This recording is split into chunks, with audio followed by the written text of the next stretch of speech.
Chuck Norris has already unlocked SM-33.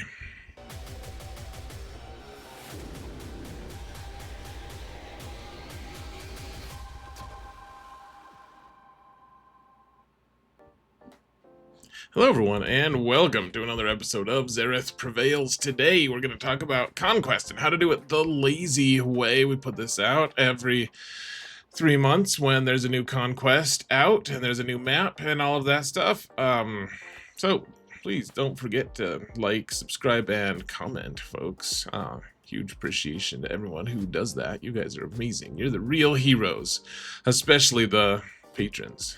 I did that in the wrong order. You guys are awesome, though. All of you who support the channel. And if you're watching it, that's what you're doing right now. So let's get straight into it, shall we, folks?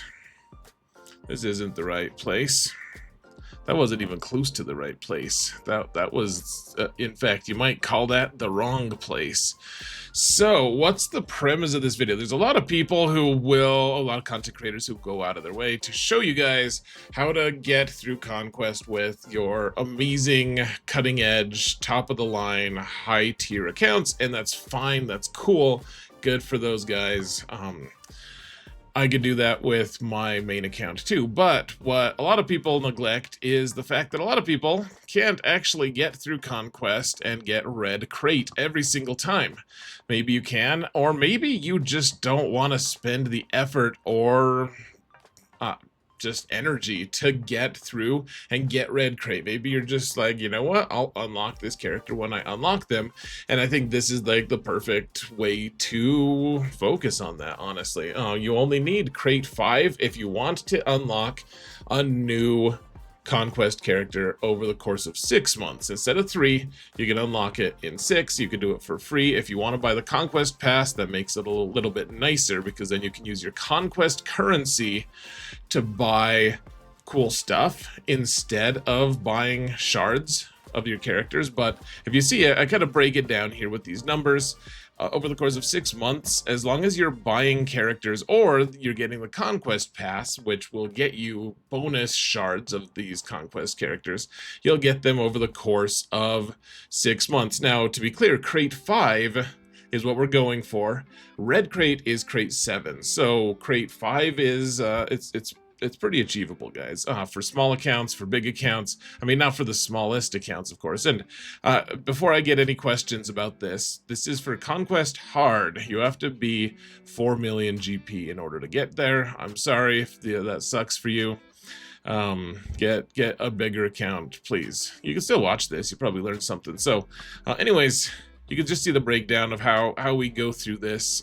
You don't really need to, you can just trust me, blindly trust me, or you can look at the page, pause it, read the page, but we're gonna continue. So the breakdown really is we need 330, we need 450 total key cards to get crate 5. Crate 7 requires 630, but crate 5 only requires 450 key cards. Now you can get 330 of those if you 3-star all the nodes, which honestly, guys, with this breakdown, you're really not going to need to do that. But if we just take that as the premise, you get a 3-star on all the nodes. That doesn't count the mini bosses like halfway through, or the boss at the end getting those extra stuff. Like it counts those nodes getting starred, but it doesn't count the actual feats associated with those nodes.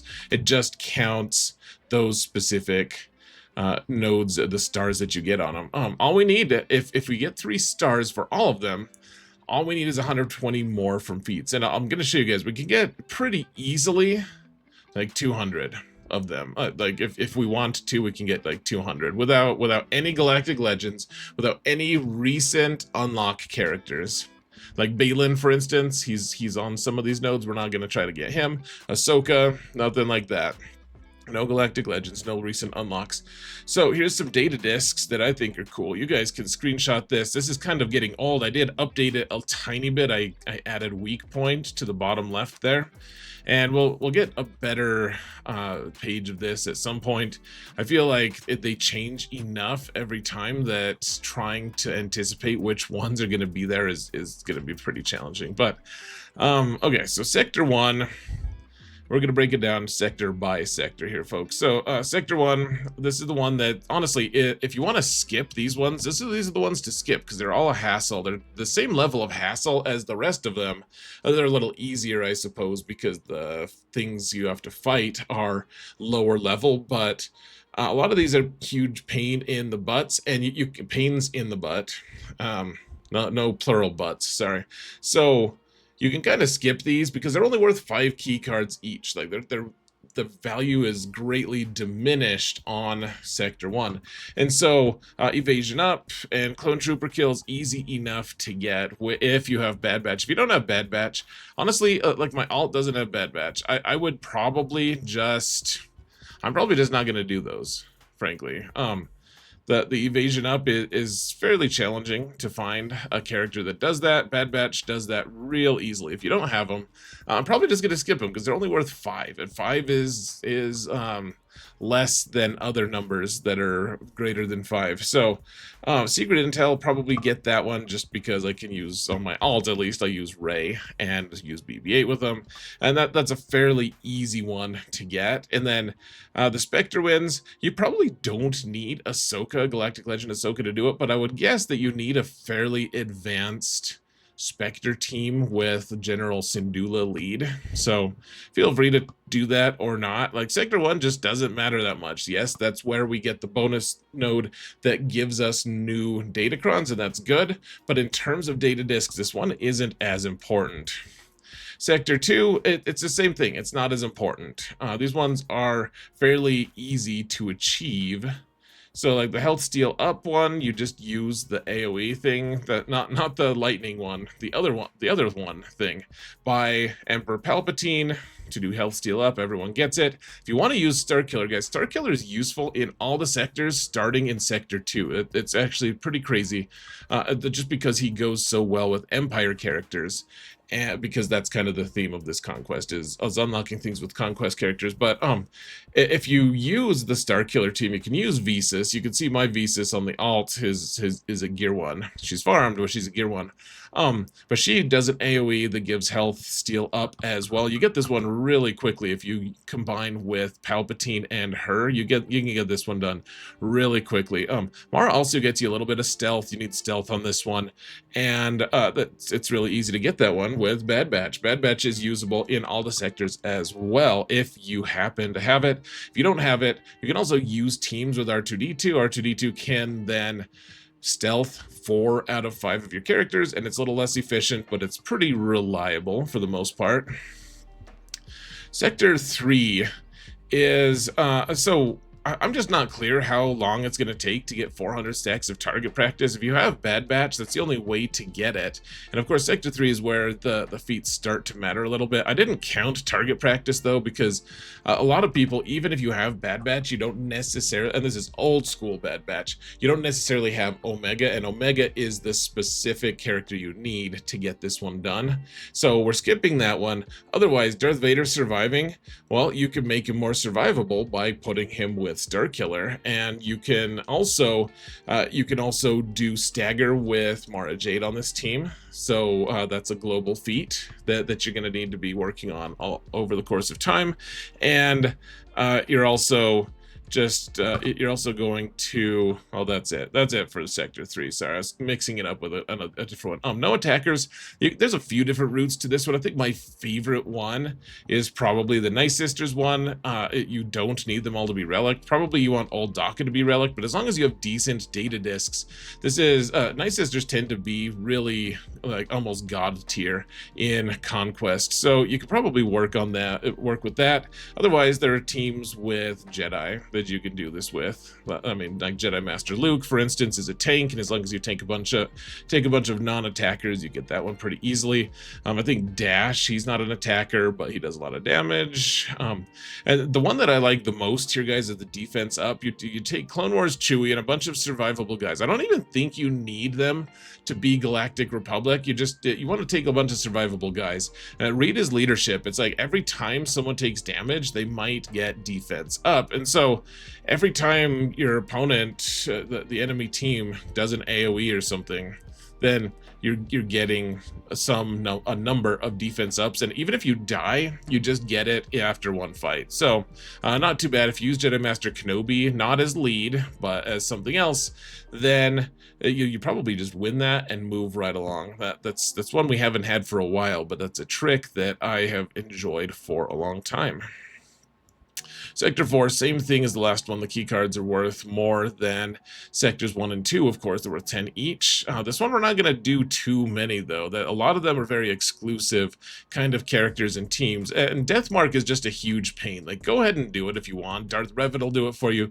Death Trooper will do it for you. That's fine. Like, feel free, man. But that's a lot of work. It actually is a lot of work to do. Remember, Reva doesn't work, even though she does in GAC. It doesn't work in Conquest because it's under her Omicron, but otherwise you need tenacity down, and that's easy. Like, tons of people and things do tenacity down, but the two teams I'm showing you are probably the best ones to do it with. And gaining bonus turns, that's real easy with Darth Vader when he does Merciless Massacre. This is the one I suggest for bonus turns. Tons of different teams do a lot of bonus turn stuff. Gungans do it. That's about it. No, there's a lot of them, but I like the Darth Vader one as well, because you can also work on the stagger feat there. And then the Phoenix team is pretty nice as well, just because you're getting, hold on. Sorry about that. So you're getting the AoE from Captain Rex, and it's another team that you're probably down on your total, the total uses on your Starkiller team at this point, because he's useful in all the different sectors. So you can use Phoenix here. You can also, that also works on Stagger with Sabine and her AoE. So you can do the tenacity down, and that's it. That's all you really need to do in Sector 4, guys. Only 20. It sounds like we're not getting nearly the 200 I said, but just you wait. Well, I'll show you the math. Maths are great. So Sector 5 obviously is the most important one. You only need a couple of these, though. Evasion down is pretty easy if you have the light side unaligned force user team, and that's a pretty easy group to get, to be honest. You don't need that exact comp. You just basically you need Seer and Baby Cal, and that's probably the two that you really want. Like Fulcrum, they're all farmable and easy to get. Of course, if you can get like Cat and stuff, that's going to make it easier. But Evasion down, you just do the AoE from Baby Cal, and that's all you need, man. He can do it a couple times every fight because your team doesn't hit very hard. It takes a while to get it. Otherwise, Empire wins. So if you have Lord Vader, you can do basically all of these except for maybe the Evasion down one. It's pretty easy because you can do Marked with Piet, and you're getting Order 66, of course. You're getting Empire wins, all of that stuff. Otherwise, if you have Inquisition, that works. If you want to use an Emperor Palpatine squad, just remember that if you try to use Starkiller there, he is not Empire. He may have worked for the Empire, but he's not Empire faction. So typically, if you don't want a huge hassle, just skip Marked in Order 66. Of course, if you want to do Marked, I think Grievous actually gives Marked to his own buddies, so I think that counts. Guns can mark on their own. Jedi Revan can mark. It just seems like 25 times is an asinine number of them to do, unless you have a way to get it really consistently and multiple times in a battle, and you're not really that guaranteed to do it. So pretty easy to do this. The global feats is where we're going to get a ton of them, guys. This is super easy. If you have Bad Batch, you can get the extra 15 here as well, but otherwise the challenge path, that's pretty easy. Attempting Stagger, we've talked about that a million times. It's staggering the number of times we've mentioned it. The attempt to do damage over times, I didn't even mention that, but all the different Starkiller teams that have Darth Vader also have the ability to do dots. So that one is also really nice because you do Merciless Massacre, you do the AoE, and then you cycle through, you do another AoE, and boom, that is a lot of dots just in those two uses. 300 dots. He tries to do like 3 dots per character. It's massive. Like you just get through it super quick. So that's nice. The full squad of light side unaligned force users, the team I suggested in Sector 5, you can use there.